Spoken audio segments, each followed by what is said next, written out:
Summary of The Power of Now by Eckhart Tolle. Introduction. The Power of Now states that living in the now is the most authentic path to happiness and enlightenment. Eckhart Tolle awakens readers to their role as a creator of pain. He also shows them how to have a pain-free identity by living fully in the present. If you surrender to the present moment, your problems will no longer exist. The present is where you will find joy, embrace your true self, and discover you are already complete and perfect. Who is Eckhart Tolle? A German resident of Canada, Eckhart Tolle is a spiritual leader and author. In 2008, the New York Times described Tolle as the most popular spiritual author in the United States. Additionally, the Watkins Review claimed in 2011 that he was the most spiritually influential person in the world. Although not identified with a particular religion, Tolle claims to be influenced by multiple religions and spiritual works. Chapter 1: You are not your mind. Your mind is the primary origin of pain. Hence, if you allow your ego to take over, you will endure considerably more pain. Your mind is associated with pain because it frequently brings up memories. Focusing on your memories will often lead to worries about the past and more significant anxiety about the future. Generally, our mind fixates on negative memories. Subsequently, this prevents us from living in the present. The pain associated with memories is compounded by us having no control over these events.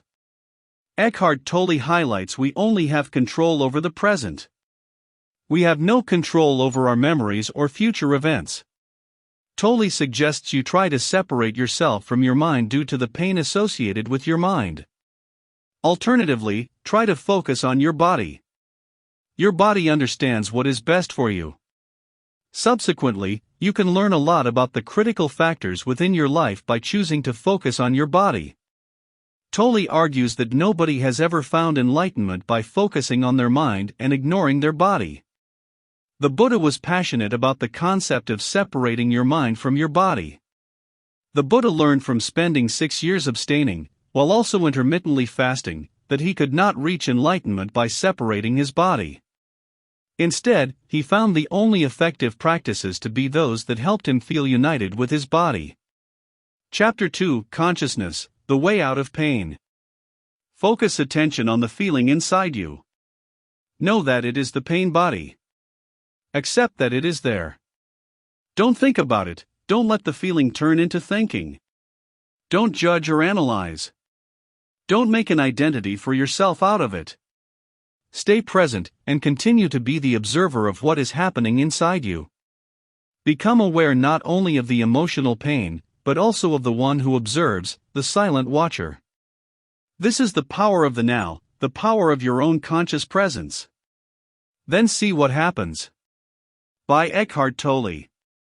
When you seek to detach yourself from your mind, you must be fully conscious of your mind's power. This consciousness should allow you to highlight the subtle ways in which your mind causes you pain. This pain could be through behavior or thoughts. Simply observing your relationship with your mind will create a gap in the flow of your thinking. For example, suppose you ask yourself what your next thought will be. In this case, it is likely there will be a delay before your next clear thought arrives. Consistently utilizing questions like this will help you become more conscious of how you become so used to your mind's flow. Alternatively, breaking up your thoughts will help you isolate your mind and separate yourself from it. Specifically, try to accept these thoughts as they arise. However, do not necessarily follow the advice of these thoughts. Chapter 3: Moving Deeply into the Now. It is likely you spend most of your time thinking about the past and future. Subsequently, Tolle suggests you could be neglecting the only moment that is fully available to you, which is your present. No events occur in the past or future. Instead, life is just a continuous stream of present moments over time. Hence, Tolle describes the past as a collection of once present moments that have passed. Comparatively, the future is filled with several present moments that are yet to arrive. As the past and future are simply alternative versions of the present, there are no advantages to worrying about them. If you can simply focus on the present, then you will only be dealing with minor problems as they arise. You can break a challenging task into several minor challenges. Chapter 4: Mind Strategies for Avoiding the Now. Living in the present does not mean you should be surrendering to the present. Instead, you should be adopting mind strategies to deal with any negative feelings that emerge from dealing with the present. Not all pain is within our control, as we all experience challenging moments like loved ones passing away. However, you must accept these traumatic events for what they are. You can limit the quantity of pain and the length of this painful period by accepting that this tragedy happened. Understanding that nothing can now be changed will help you avoid needless additional suffering. Detaching from your mind will provide you with the inner strength required to accept painful situations. Chapter 5: The State of Presence. Eckhart Tolle describes the optimal state of presence as being permanent alertness. As well as separating yourself from your mind, you should also adopt an active waiting technique. Active waiting is characterized by being aware that something important could happen at any moment. Hence, during this state, you have all your attention focused on the present moment. Active waiting suppresses any opportunities to daydream, plan for the future, or remember the past. It is impossible to be distracted from the present. One of the strengths of active waiting is it helps you pay attention to your body for potential events. Tolle explains that Zen masters sneak up on their pupils when they have their eyes closed. Then, they attempt to hit the student. This approach forced their students to adopt active waiting, which helped them fully concentrate on their bodies. Chapter 6: The Inner Body. Tolle speaks at length about the negative impact of your ego. Your ego is a part of your mind that controls your thoughts and behavior. Crucially, the ego is part of your inner body, which means it often controls you without your knowledge. Tolle highlights that your ego depends on your misery for its continued existence. As your ego relies on misery, it also obstructs your potential happiness. The impact of egos on humans is apparent when one considers nobody wants to suffer. Yet, there are so many people who are architects of their own downfall. They intentionally sabotage their own happiness or stay in painful relationships. The ego is a destructive part of the human mind. It wants to be an essential part of you and knows no limits. Therefore, if you let it gain control, it will bring you much suffering. Chapter 7: Portals into the Unmanifested. Tolle recommends readers to connect to the unmanifested presence of the now that we carry with us at all times. Hence, we must practice being present to inner energy for 10 to 15 minutes at a time.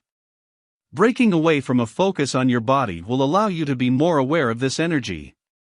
Specifically, once you have identified unmanifested energy, you want to flow this energy into the manifested form. Tolle calls this chi. Sleep is a period when you will experience more of the unmanifested. However, you will not liberate the energy associated with the manifested unless you enter it consciously. Therefore, conscious awareness of the now is your main portal. You can reinforce your awareness of the now by practicing silence. The interplay of sound and silence shapes all our manifested experience. Space is also the emptiness among the atoms of the world. Therefore, space is comparable to silence.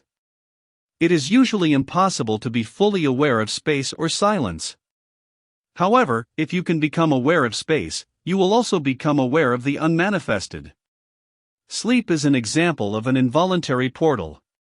Similarly, death is another involuntary portal. It opens up briefly at the time of physical death. Suppose you missed all other opportunities for spiritual realization during your lifetime. In this case, you will still have one last portal open up for you immediately after the body has died. Chapter 8: Enlightened Relationships. Unless and until you access the consciousness frequency of presence, all relationships, and particularly intimate relationships, are deeply flawed and ultimately dysfunctional. By Eckhart Tolle. Relationships are consistently associated with suffering, partly because society believes we are entitled to great relationships. However, Tolle believes that relationships often pull us away from the present. This is common because relationships encourage us to consider future experiences as saviors. However, relationships are naturally addictive because they create a love-hate cycle. These cycles make us feel alive. However, we are often drawn to people romantically because of our wounds. Subsequently, we become disillusioned when our romantic partners are unable to heal these wounds. Ultimately, your spiritual path should never be dependent on another person. This is particularly important to consider as relationships can activate the pain body when we are disillusioned with the relationship. To heal, we must disidentify with the mind and connect with now. Tolle believes women are naturally closer to enlightenment as they are also naturally closer to their bodies. Men are too obsessed with their minds. Despite this, women also have a collective pain body due to women being subjugated within society. Therefore, women must reflect upon the degree to which they resist letting go of their pain. Chapter 9: Beyond happiness and unhappiness there is peace. Simply accepting things as they are is the first step in achieving peace. Hence, Tolle suggests you move beyond the binary of good and bad. Instead, view every experience as possessing the potential to move you toward peace. Most bad things in life are created by the ego's need for control.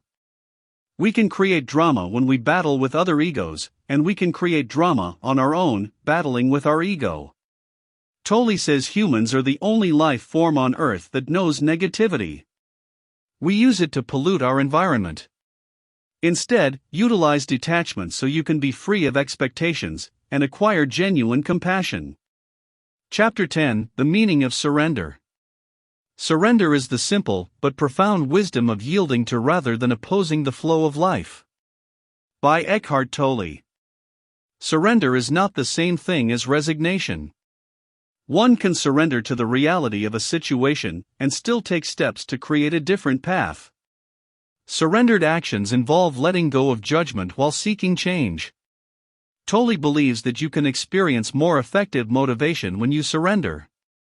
Surrender your resistance by first acknowledging the resistance, and then understanding how your mind seeks to label and judge this resistance. Understanding your resistance will liberate you from being reactive and allow you to choose your actions freely.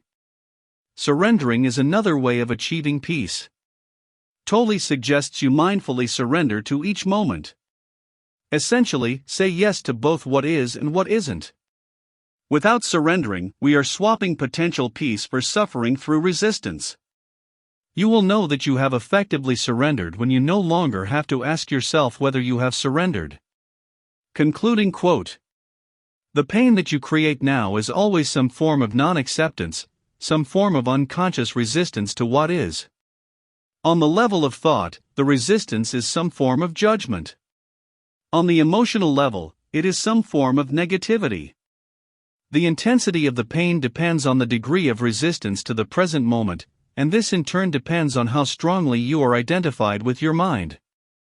The mind always seeks to deny the now and to escape from it. In other words, the more you are identified with your mind, the more you suffer. Or you may put it like this: the more you are able to honor and accept the now, the more you are free of pain, of suffering, and free of the egoic mind. Why does the mind habitually deny or resist the now? Because it cannot function. Did you like this audiobook summary? Click the like button now to support our channel and click subscribe if you want to get notified each time we post a new free audiobook summary on YouTube.